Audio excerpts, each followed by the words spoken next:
Beneath the rolling waves of our vast oceans lies a world we have barely begun to understand, a realm of darkness and pressure where sunlight fades into eternal twilight and the secrets of millennia rest undisturbed upon the seafloor. The ocean covers more than 70% of our planet's surface, yet we have explored less than 5% of its depths, leaving vast territories unmapped, unnamed, and unknown. Within these hidden depths, some stories challenge everything we believe about the history of human civilization, tales of advanced societies that thrived when our ancestors were supposedly living in primitive conditions, whispers of architectural marvels that now lie crushed beneath billions of tons of water, silent witnesses to catastrophes so profound they reshaped the very face of our world. This is the story of one such place, a city that once stood proud above the waves, its towers reaching toward the sky, its streets alive with the sounds of commerce and culture, its people possessing knowledge that would not be rediscovered for thousands of years. This is the story of how that city was lost, swallowed by the sea in a single devastating event, and how, against all odds, it was found again in our modern era, forcing us to reconsider everything we thought we knew about the timeline of human achievement and the fragility of even our greatest accomplishments. The story begins not with the discovery, but with the world as it existed before the catastrophe, in an age when the coastlines were different, when the sea level stood hundreds of feet lower than it does today, when fertile plains stretched where now only fish and darkness reign. Imagine, if you will, a time approximately 12,000 years ago, at the tail end of the last great ice age, when massive glaciers still covered the northern reaches of the continents, locking away enough water to lower the sea level by more than 400 feet compared to modern measurements.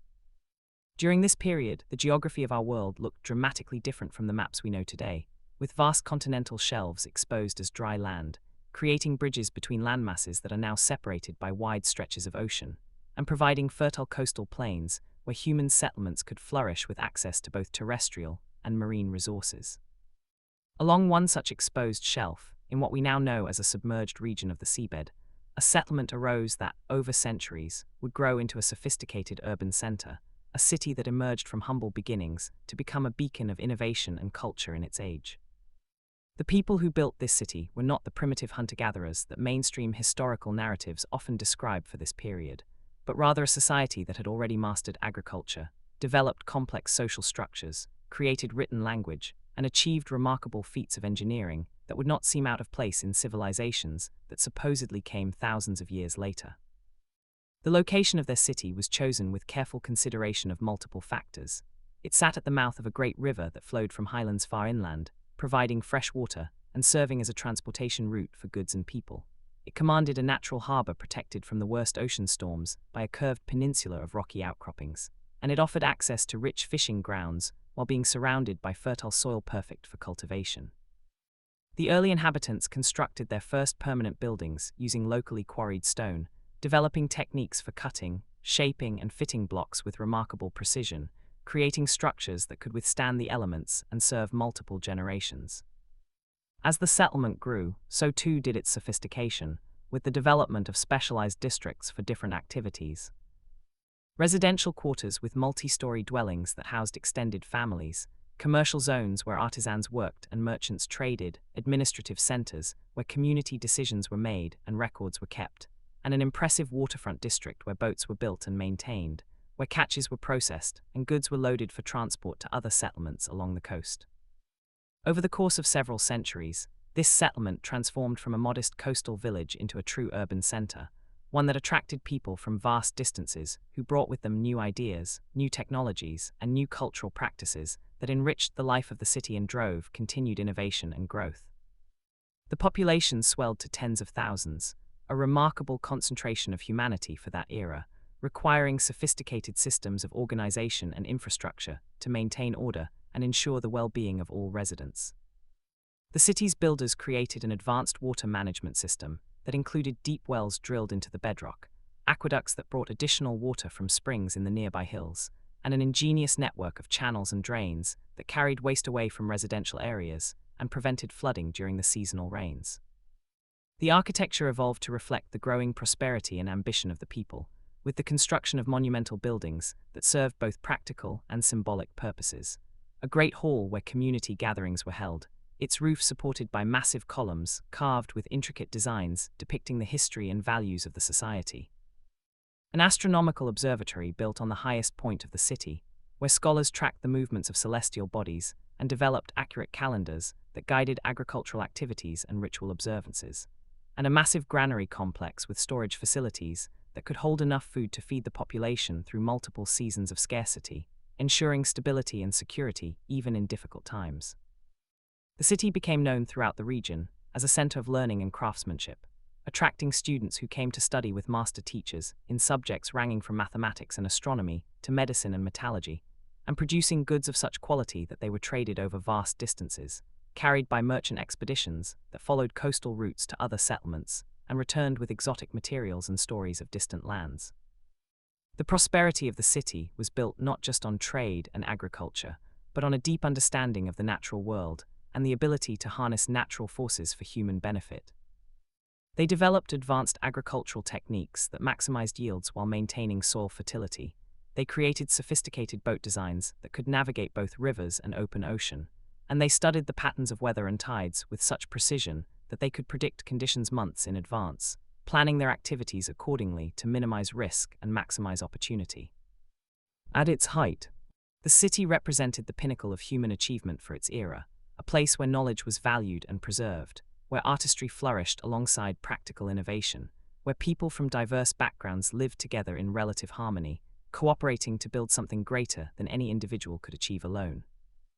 The streets of the city would have presented a vibrant tableau to any observer, with the main thoroughfares paved with carefully fitted stones and lined with multi-story buildings whose facades were adorned with carved decorations, their lower floors housing shops and workshops where artisans practiced their trades while customers browsed and negotiated, their upper floors providing living space for the families of the merchants and craftspeople.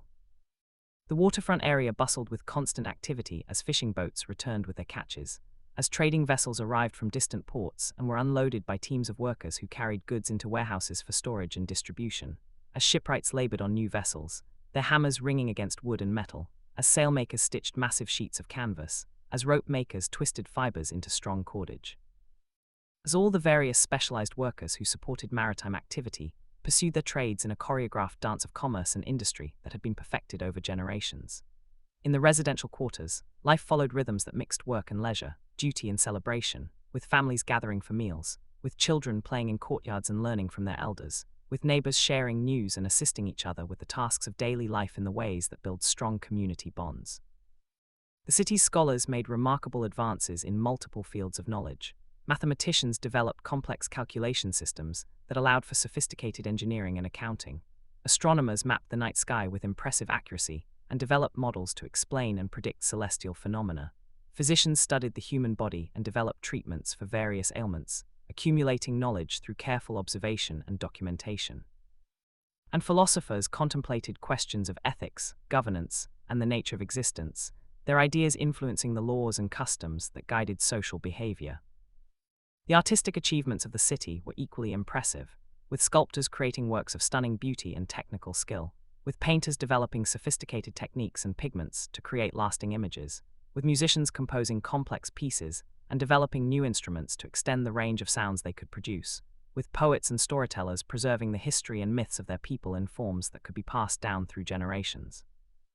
This golden age seemed as though it might continue indefinitely, with each generation building upon the accomplishments of those who came before, pushing the boundaries of what was possible, creating a legacy that would endure through the ages as a testament to human potential and achievement. But beneath the surface of this prosperity, changes were occurring that would ultimately prove catastrophic, changes that were so gradual and so far beyond the control of any human agency that they went unrecognized until it was too late to prevent disaster.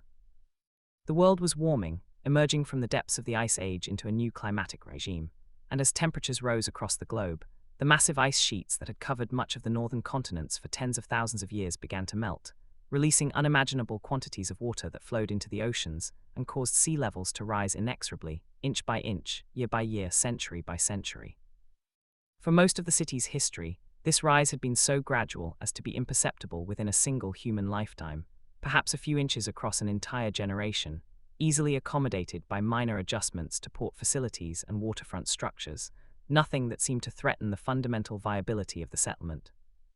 But the process was accelerating, driven by feedback loops in the climate system that were beyond the understanding of even the city's most learned scholars. As ice melted, It exposed darker land and water surfaces that absorbed more solar radiation, driving additional warming. As permafrost thawed, it released trapped gases that enhanced the warming effect. As ocean currents shifted in response to massive influxes of fresh water, they redistributed heat around the planet in new patterns. Some among the city's population began to notice troubling signs. The oldest residents recalled that the waterfront had been farther out when they were young, that streets and buildings that once stood well back from the water's edge were now prone to flooding during high tides and storms. The astronomical observers noticed changes in weather patterns, with storms becoming more frequent and more intense, with seasonal markers shifting subtly over the years. And a few voices began to warn that the city might be in danger, that the rising waters might eventually threaten the entire settlement, that perhaps preparations should be made to move to higher ground. But such warnings were largely dismissed by the majority of the population, for the city had stood for centuries and seemed eternal in its solidity, for the changes were so gradual that they could be rationalized and minimized, for the economic and cultural investments in the current location were so immense that the thought of abandoning it seemed absurd, and for human nature being what it is. The immediate concerns of daily life took precedence over abstract future threats that might never materialize or might be solved by future generations with technologies not yet imagined. Then, within the span of a few generations, the rate of sea level rise began to accelerate dramatically, driven by catastrophic events occurring thousands of miles away that the city's inhabitants could not observe and could not influence. Massive sections of the ice sheets covering distant landmasses became unstable and collapsed into the ocean in events that released the water equivalent of entire seas, causing global sea levels to jump by feet rather than inches, transforming what had been a gradual threat into an existential crisis. The waterfront district that had been the economic heart of the city found itself increasingly inundated, with the highest tides now reaching into the lower floors of buildings that had been constructed well above the historical high-water mark, with waves during storms surging through streets and flooding warehouses, destroying goods and forcing businesses to relocate or go under. The city's leaders organized massive construction projects to try to hold back the sea, building walls and embankments to protect the most critical areas. Raising the level of streets and buildings in an attempt to stay ahead of the rising waters, digging new drainage channels to carry away the water that increasingly infiltrated from below as the rising sea level pushed salt water into the freshwater aquifers that the city depended upon for drinking water. These efforts consumed enormous resources and represented remarkable feats of engineering and organization, with thousands of workers laboring day and night to move earth and stone, to build ever higher and stronger barriers against the encroaching ocean. But it was a losing battle, for each new barrier was eventually overtopped, each raised street eventually flooded, each solution creating new problems as the fundamental geography of the coastline shifted beneath them. The social fabric of the city began to fray under the strain, with disputes arising over how to allocate resources between defense and other needs, with some advocating for evacuation, while others insisted on defending their homes to the last, with property owners whose lands were most threatened demanding support, while those on higher ground resented being taxed to protect others' investments. The economy, too, began to suffer as the uncertainty about the city's future made long-term planning impossible, as merchants and artisans started relocating their operations to other settlements on higher ground, and the systems of trade and production that had been built up over centuries began to break down. The psychological toll was perhaps the greatest burden, as the people of the city watched their familiar world slowly but steadily being claimed by the sea, as places they had known their entire lives disappeared beneath the waves, as the very foundations of their identity as a maritime people became a source of vulnerability rather than strength. The end, when it came, was both sudden and the culmination of decades of deteriorating conditions, arriving on a day that had begun no differently from any other, but would conclude with the destruction of everything the city's inhabitants had built, and the deaths of thousands who could not or would not flee in time.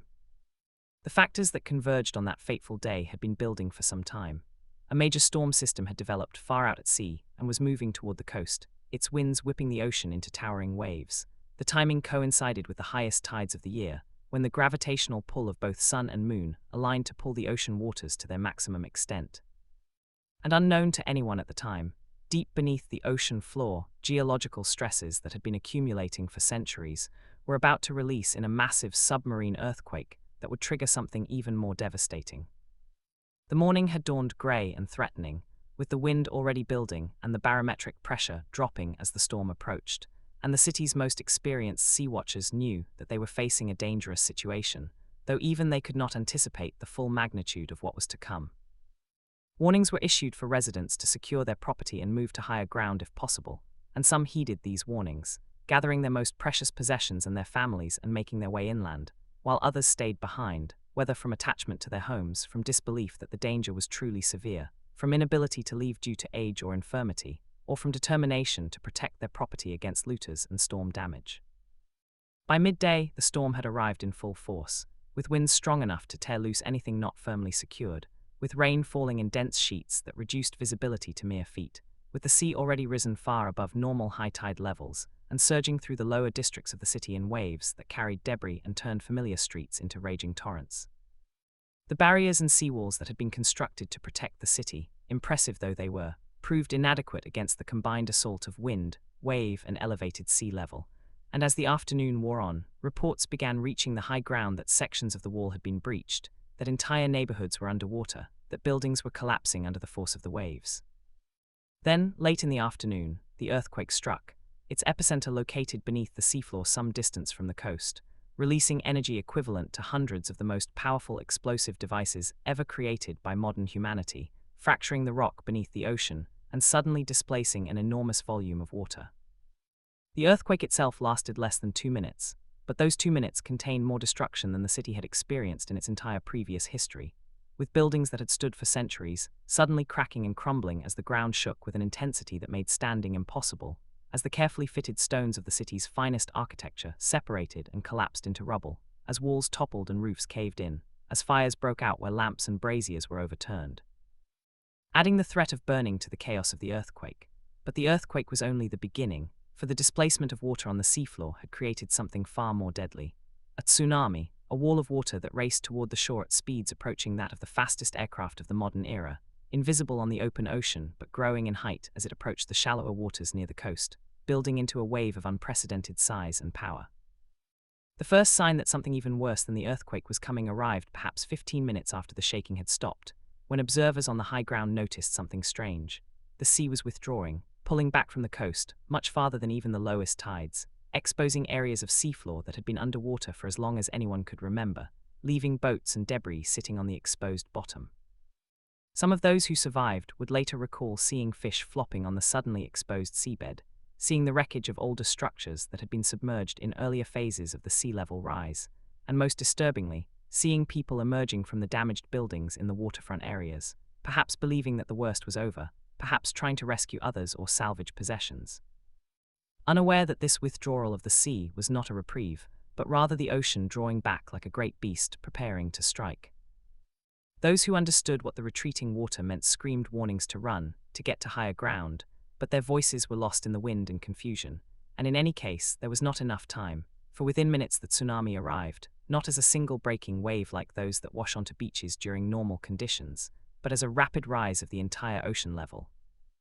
A wall of water perhaps 50 feet higher than the normal sea level that advanced onto the land with irresistible force, carrying with it the power to obliterate anything in its path.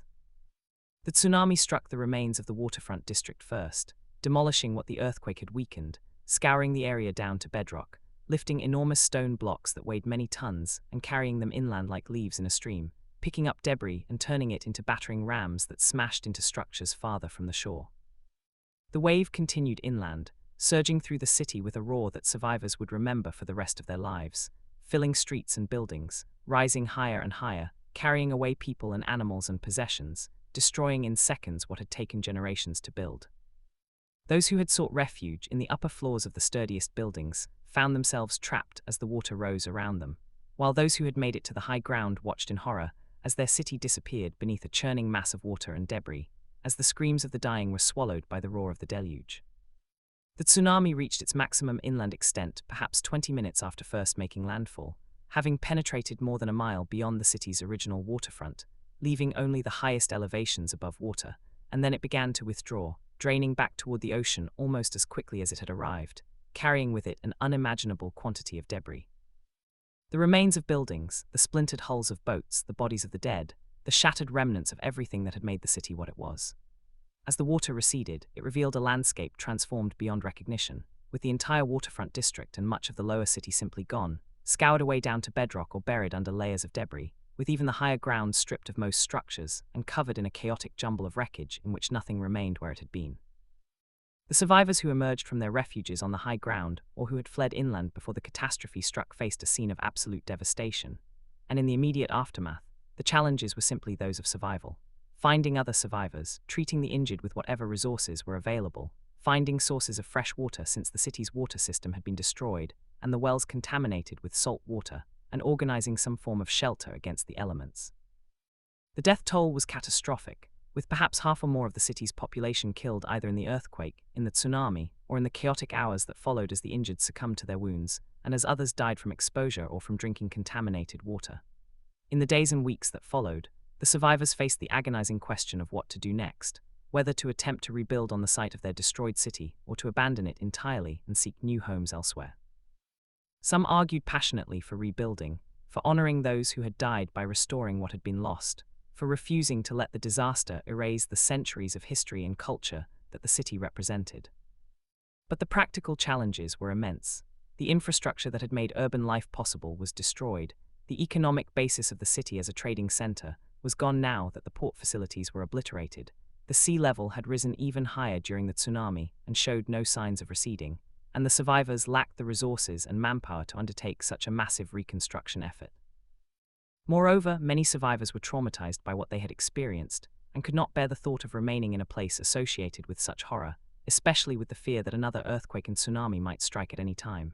Gradually, over the course of months, the survivors dispersed, leaving in small groups to seek refuge with other settlements, carrying with them what few possessions they had saved and the memories of what their city had been.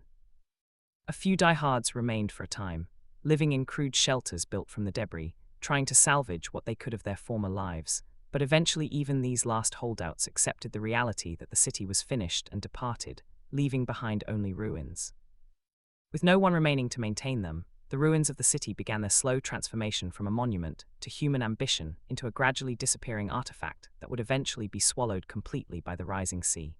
The process took centuries, for the sea level continued to rise as the world warmed and the ice sheets melted, but the end was inevitable from the moment the last human inhabitant departed.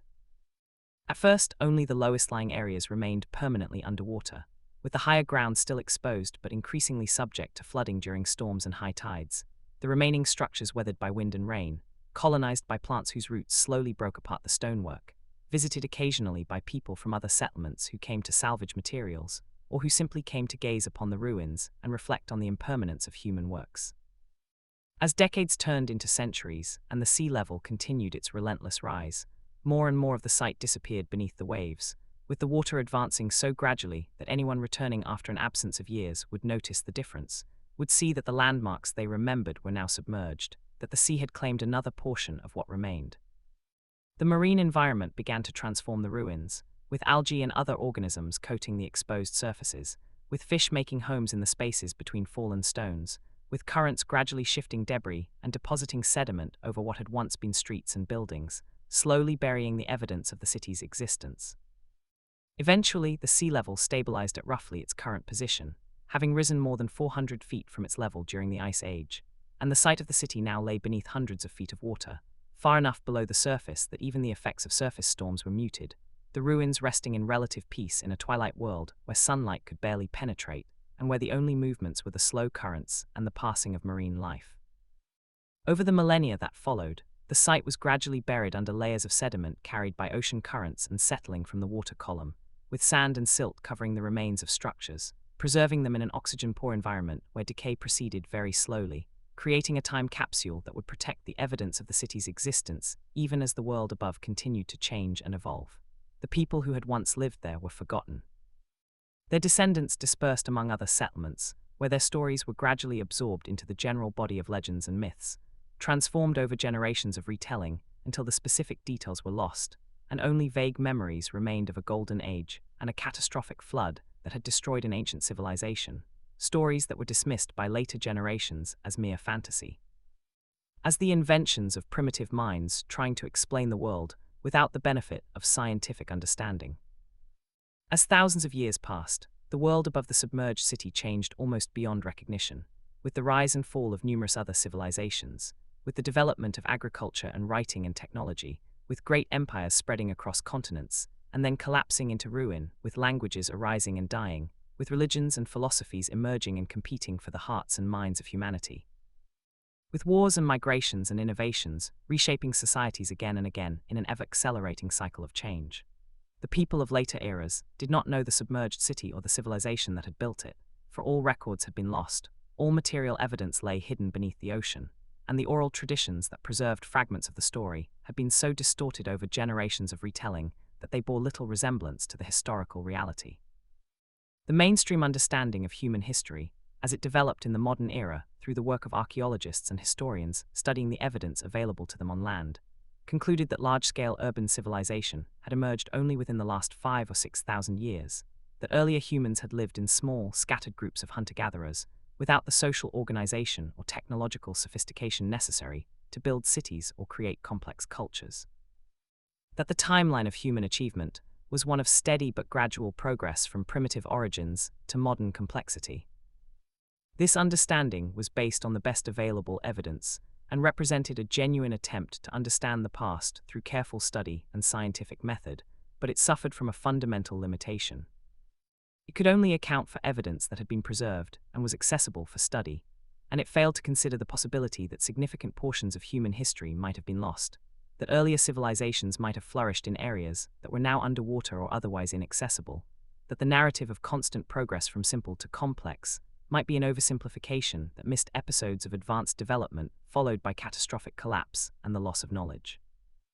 A few voices in the academic community and among independent researchers suggested that the timelines might need to be extended, that the capabilities of earlier humans might have been underestimated, and that the numerous flood myths found in cultures around the world might preserve memories of real events rather than being pure fantasy. But these voices were generally marginalized, their ideas dismissed as speculation unsupported by physical evidence.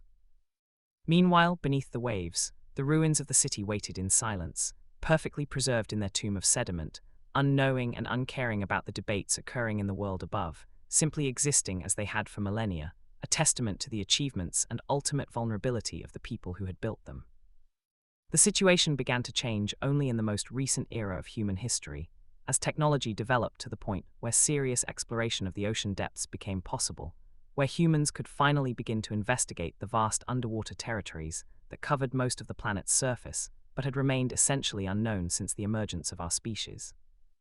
The development of sonar technology during the 20th century, initially for military purposes, provided the first tools for mapping the seafloor, for creating detailed images of underwater topography that revealed mountains and valleys and other features that were completely invisible from the surface.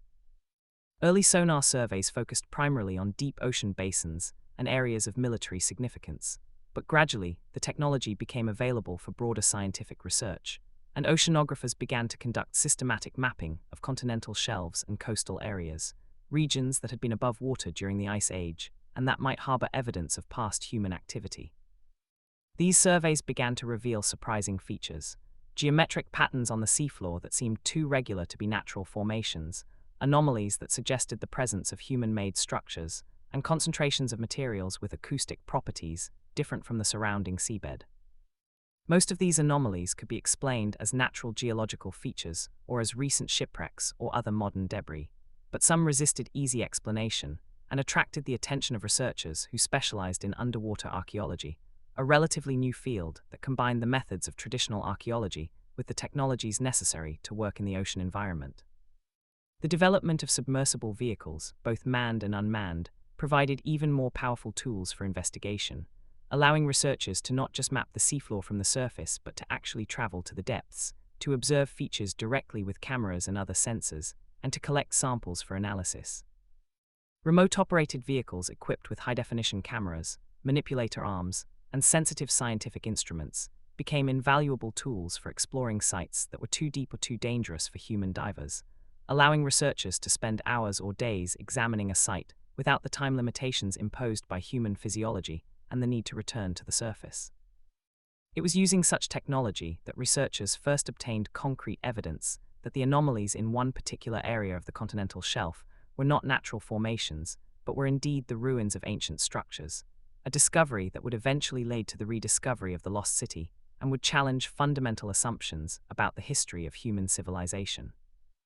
The discovery began, as many great discoveries do, almost by accident, when a team of marine geologists conducting a routine survey of the continental shelf in search of potential oil and gas deposits noticed unusual features in their sonar data that did not match the expected patterns of natural seafloor geology. The anomalies appeared as a cluster of angular shapes with straight lines and regular spacing, features that are uncommon in natural geological formations, which tend toward irregular shapes and curved lines determined by the random processes of erosion and deposition. The geologists were not primarily interested in archaeological questions, but they recognized that the features were unusual enough to warrant further investigation, and they shared their data with colleagues at a university who had expertise in underwater archaeology. The archaeologists examined the sonar images and felt a spark of excitement, for the patterns suggested the possibility of human structures, though they cautioned that many such anomalies had been investigated in the past, only to turn out to be natural features or recent debris, and that only direct observation could confirm whether this site was truly significant.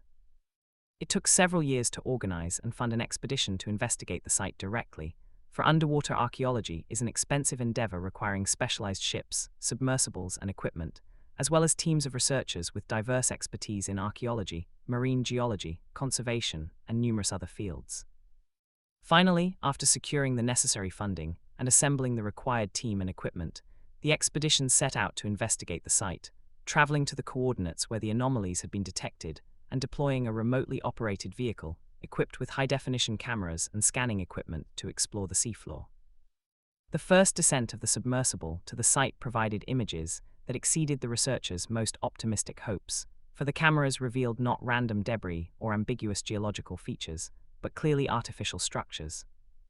Walls built of carefully shaped and fitted stone blocks, streets laid out in geometric patterns, the foundations of buildings arranged in orderly rows, all covered with a thin layer of sediment and colonized by marine life but still clearly recognizable as the work of human hands. The team watched the video feeds in stunned silence, realizing that they were seeing something that should not exist according to conventional historical timelines. Evidence of a sophisticated urban settlement that had been built and then submerged thousands of years before the supposed dawn of civilization. The initial survey of the site revealed that the ruins covered an extensive area, stretching over several square miles of seafloor, with the remains of structures ranging from simple residential buildings to massive public monuments, all preserved to varying degrees depending on their original construction methods and their locations relative to the currents and sediment patterns that had covered the site.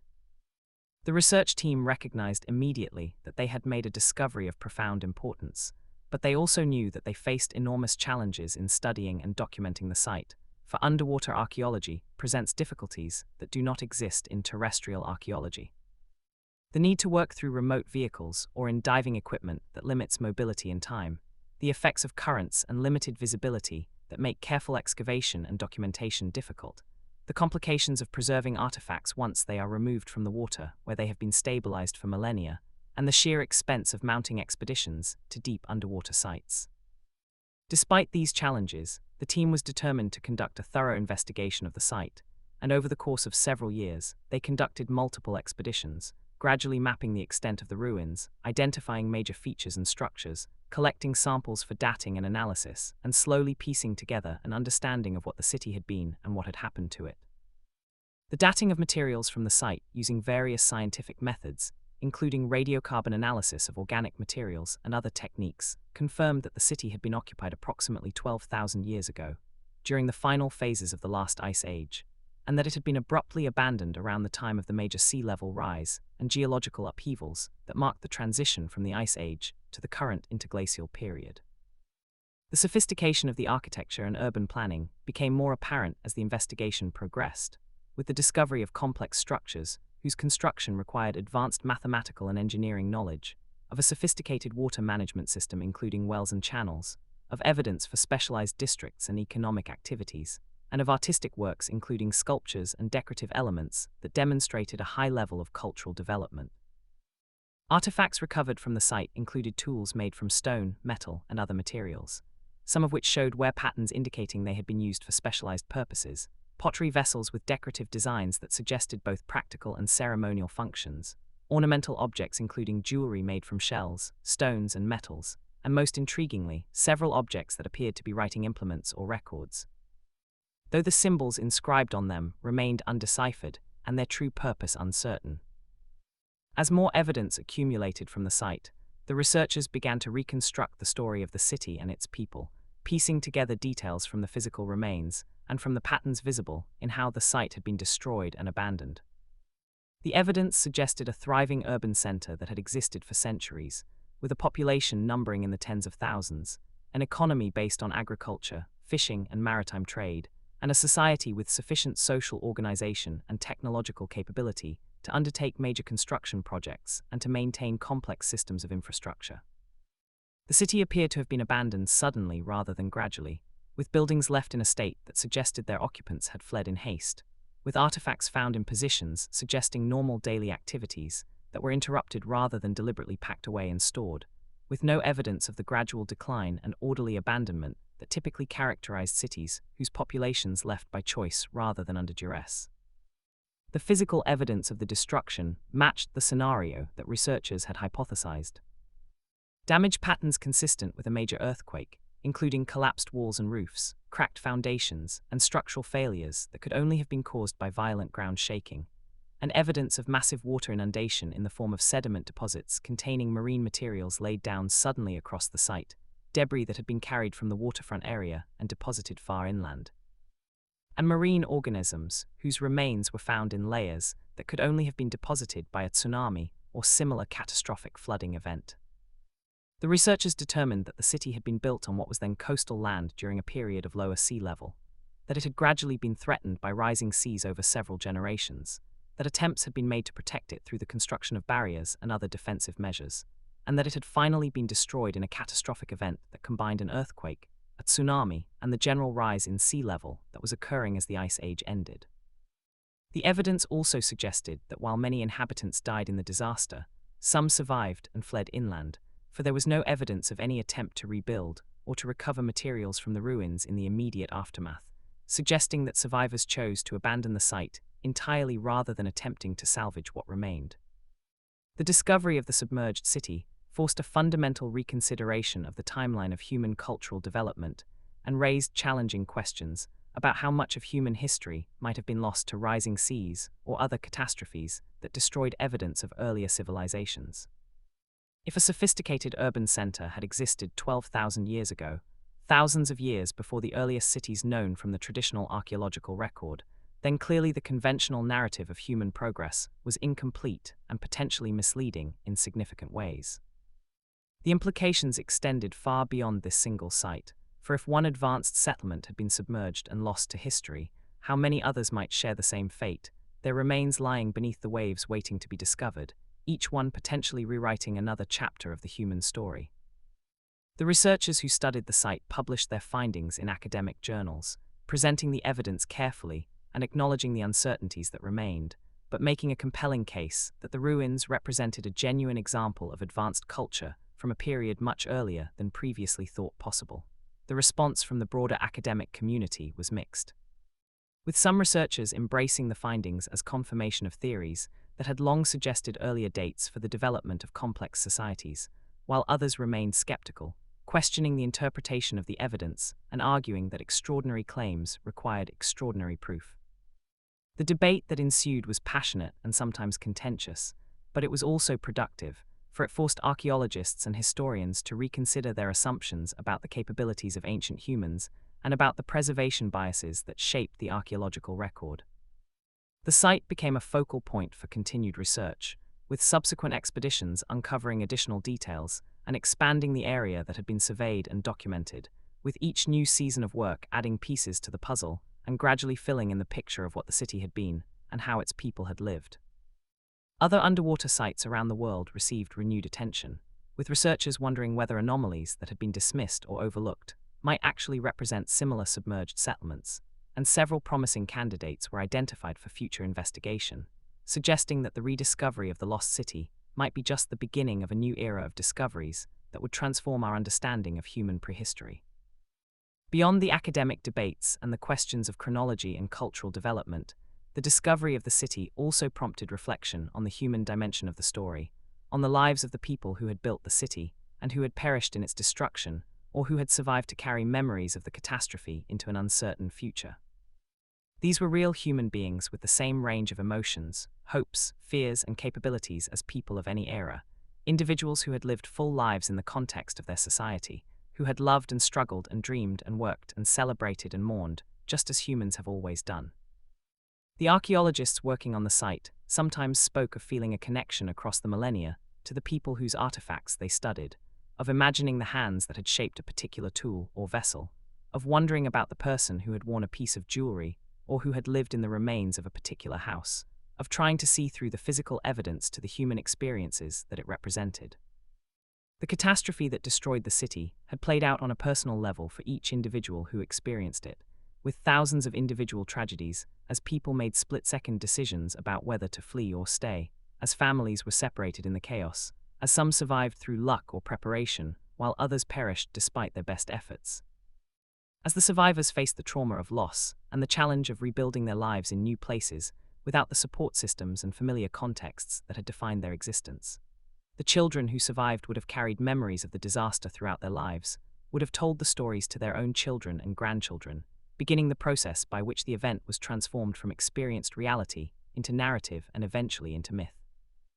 The artisans and scholars who had achieved mastery of their crafts and fields of knowledge found their expertise suddenly devalued or irrelevant in the context of the societies that took them in as refugees, their specialized skills suited to urban life having little application in smaller, less complex settlements.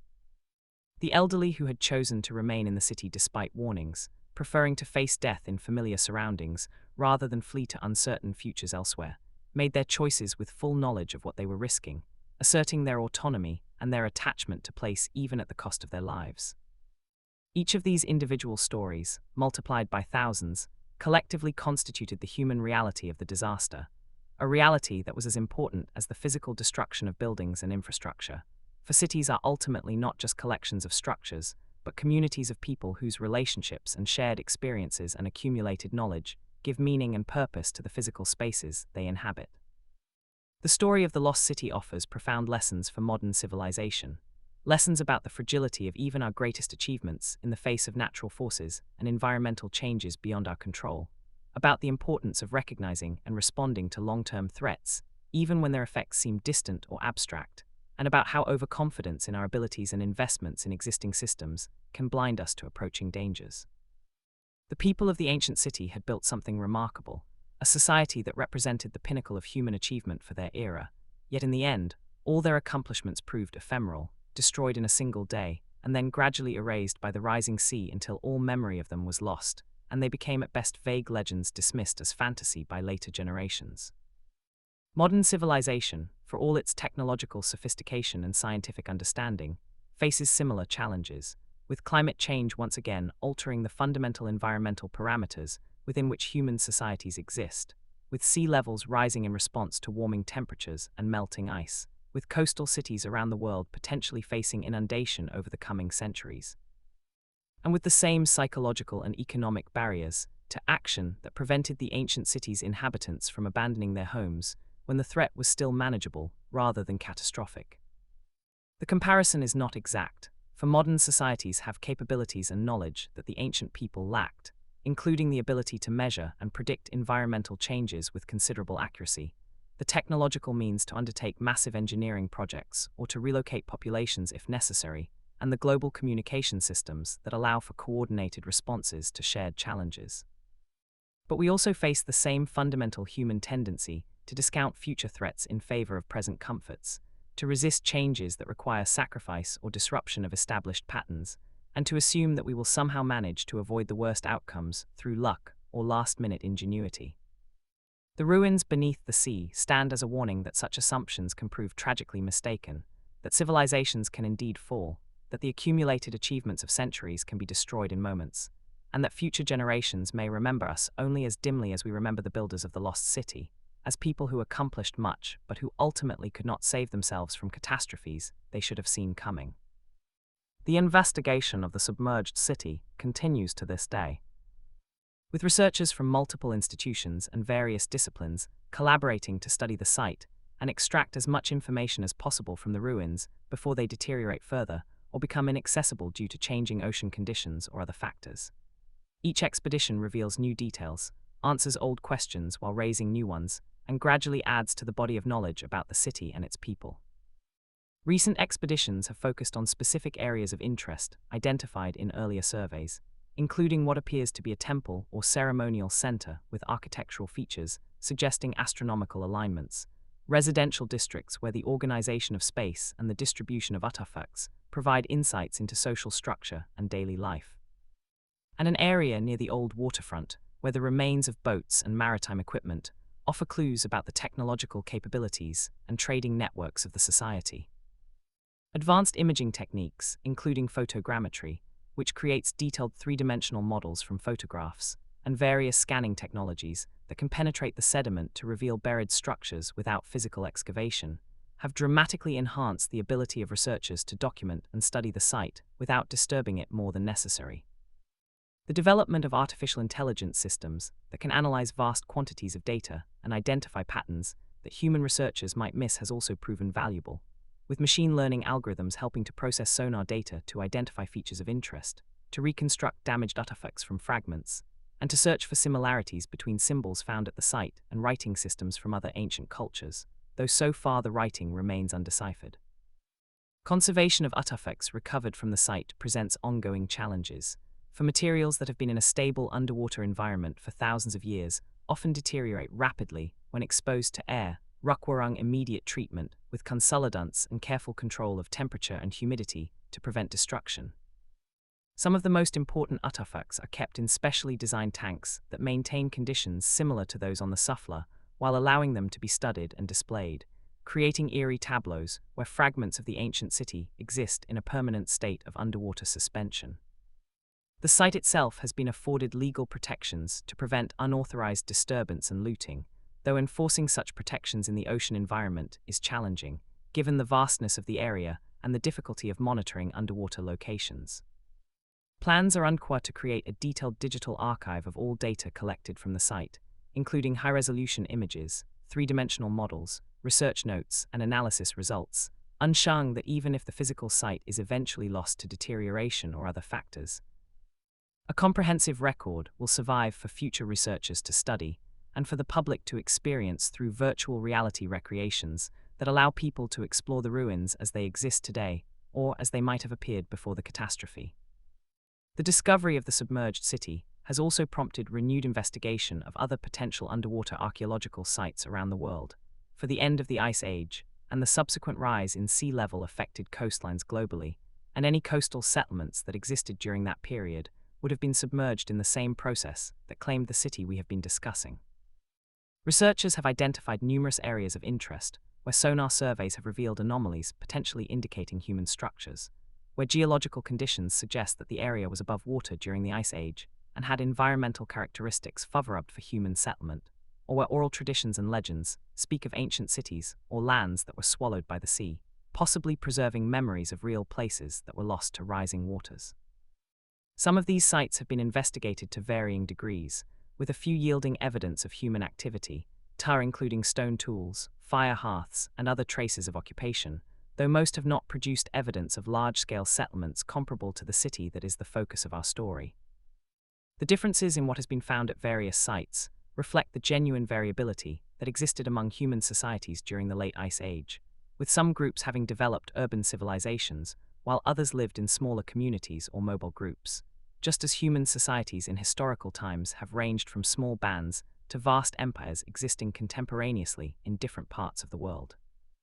The investigation of these underwater sites is still in its early stages, constrained by the limited resources available for underwater archaeology and by the technical challenges of working in the ocean environment, but each discovery adds to our understanding and suggests that the submerged archaeological record may be far richer than anyone suspected even a few decades ago.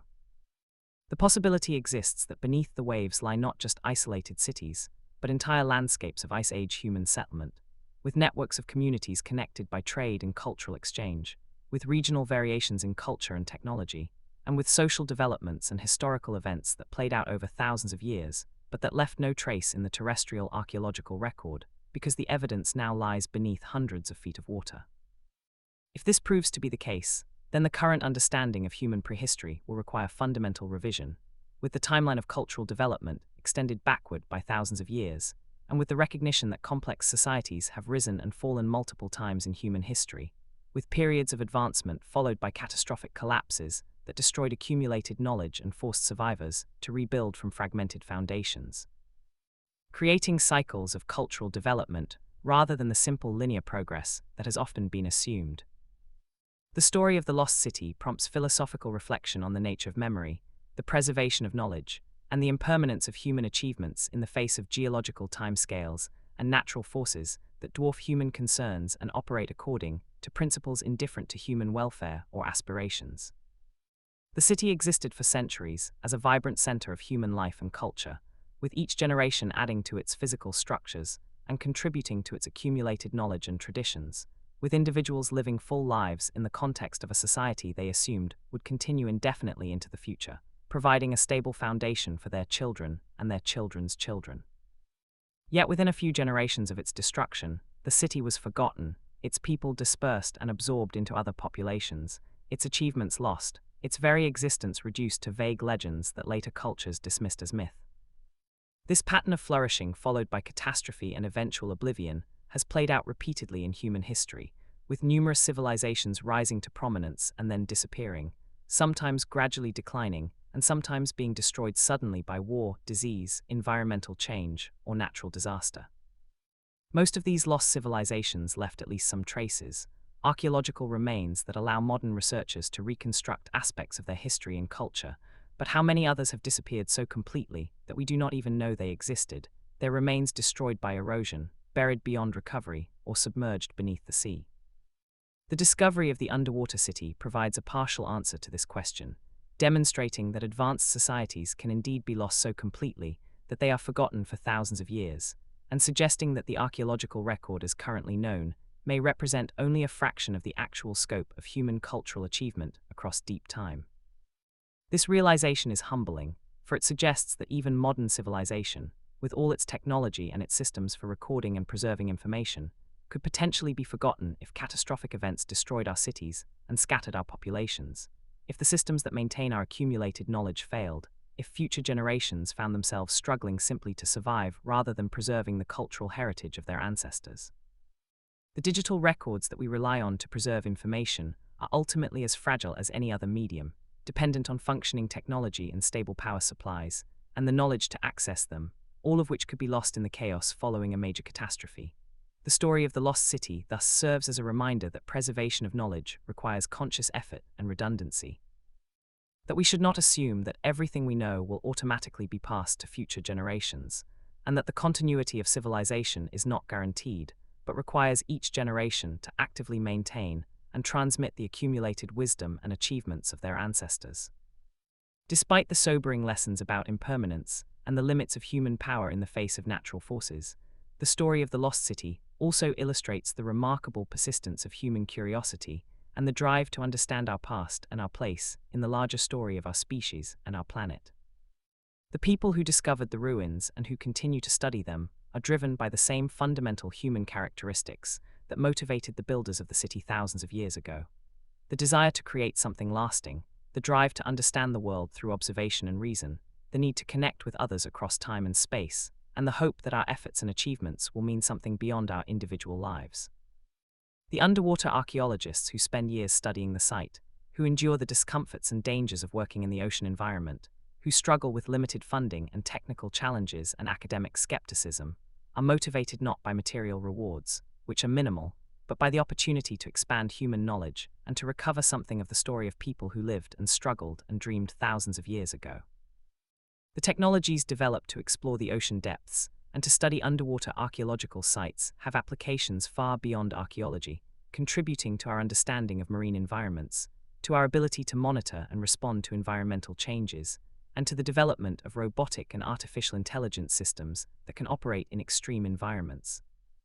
The collaborative nature of the research, bringing together specialists from diverse fields and different institutions and various backgrounds to work toward shared goals, exemplifies the best of human cooperation and the potential for people to achieve together what no individual could accomplish alone. The public interest in the discovery of the lost city, the fascination with the story of its rise and fall, reflects a deep human need to connect with the past and to learn from the experiences of those who came before us, to see in their achievements and failures reflections of our own potential and limitations, and to gain perspective on our current situation by considering how others have faced similar challenges in different contexts and with different resources. Though the city itself lies in ruins beneath the sea and its people are long dead, the legacy of what they built and what they experienced continues to resonate in our modern world, shaping discussions about climate change and coastal vulnerability, informing our understanding of human cultural development and the complexities of social evolution, and providing a cautionary tale about the dangers of complacency in the face of environmental threats. The architecture and urban planning evident in the ruins demonstrate that sophisticated engineering and organizational capabilities existed far earlier in human history than was previously believed, forcing a reassessment of the intellectual and technical abilities of our distant ancestors and challenging simplistic narratives about primitive peoples gradually advancing toward modern sophistication. The artistic achievements preserved in fragments of sculpture and decorative work show that the aesthetic sensibility and the drive to create beauty are ancient and fundamental aspects of human nature, transcending the particular cultural forms they take in any given time and place. The evidence of long-distance trade networks and cultural exchange visible in materials and styles that originated from distant regions demonstrates that even in this early period, human societies were not isolated, but were connected through ties of commerce and communication, with ideas and innovations spreading across vast distances through networks of relationship and exchange. The catastrophic destruction of the city provides a vivid example of the vulnerability of coastal settlements to natural disasters, a lesson that remains relevant as modern cities continue to expand along coastlines despite the known risks of storms, tsunamis, and rising sea levels. The fact that the city's inhabitants recognized the threat posed by rising seas, but ultimately failed to take effective action to save their city, offers uncomfortable parallels to current debates about climate change response, where the gap between knowing about a threat and taking adequate action to address it can prove fatal. As we conclude this journey through time and beneath the waves to explore the story of the lost city, we are left with a profound sense of connection to the people who built it and lived in it, people who were fundamentally like us in their hopes and fears, their capabilities and limitations, their achievements and failures. They created something remarkable, a civilization that flourished for centuries, and that represented the best of what humans could accomplish working together with the resources and knowledge available to them. They faced challenges that tested their ingenuity and resilience, finding creative solutions to problems of water management, food production, construction, and social organization that allowed their city to thrive in its coastal environment. They created art and pursued knowledge, building an astronomical observatory to study the heavens, developing writing systems to record information, crafting beautiful objects that served both practical and aesthetic purposes, and establishing traditions and institutions that gave meaning and structure to their lives. Yet for all their achievements, they could not overcome the fundamental forces of nature that were reshaping their world, could not escape the rising seas that gradually encroached upon their city, and could not survive the catastrophic earthquake and tsunami that destroyed in hours what had taken centuries to build. The survivors scattered and were absorbed into other communities, carrying with them memories that gradually faded and were transformed, until eventually the very existence of the city was forgotten, becoming at best a vague legend of a golden age and a great flood. For thousands of years, the ruins lay undisturbed beneath the waves, slowly being buried under sediment, gradually deteriorating, but preserved well enough that when modern technology finally made it possible to explore the ocean depths, the evidence of the city's existence could still be recovered and studied. The rediscovery of the city has enriched our understanding of human history, demonstrated the incompleteness of the archaeological record as currently known, and provided valuable lessons about the relationship between human societies and their environments. As we face our own challenges with climate change and environmental degradation, as we build our cities along coastlines that may be threatened by rising seas in the coming centuries, as we struggle to balance immediate concerns against long-term threats, we would do well to remember the story of the city beneath the sea and to reflect on what it teaches us about both human potential and human vulnerability. The ocean keeps many secrets, and the lost city is just one of countless stories written in stone and sediment on the Sufla, waiting to be discovered, waiting to add their chapters to the grand narrative of human history and human experience on this planet we all share. The work of exploring these underwater sites continues, driven by curiosity and by the determination to recover what can be recovered of our shared past, to learn from the experiences of those who came before us, and to ensure that the achievements and sacrifices of earlier generations are not forgotten, but are remembered and unerred and incorporated into the ongoing story of humanity's journey through time. Beneath the waves in the eternal twilight of the ocean depths, the ruins of the city rest in peace, a monument to human ambition and a memorial to human fragility, speaking across the millennia to those who will listen, telling their story to any who take the time to explore the darkness and to look carefully at what lies hidden in the depths, reminding us that we too are part of a long chain of human experience, that our achievements may seem eternal but are ultimately temporary.